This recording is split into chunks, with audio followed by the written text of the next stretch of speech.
Guys, তোমাদেরকে আজকে বলবো কেমনে তোমরা সামনের জীবনে ভালো কিছু করতে পারবে।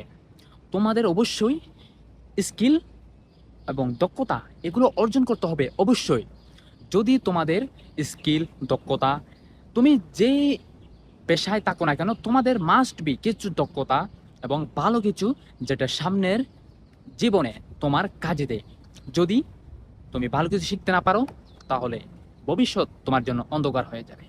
কিন্তু তোমার বুঝতে হবে সামনে কিন্তু আসতেছে ভয়ঙ্কর ভয়ঙ্কর সময়, এমন এমন প্রযুক্তি তুমি কল্পনাও কোনোদিন করোনি। এমন এমন প্রযুক্তি আসতেছে, ঠিক আছে?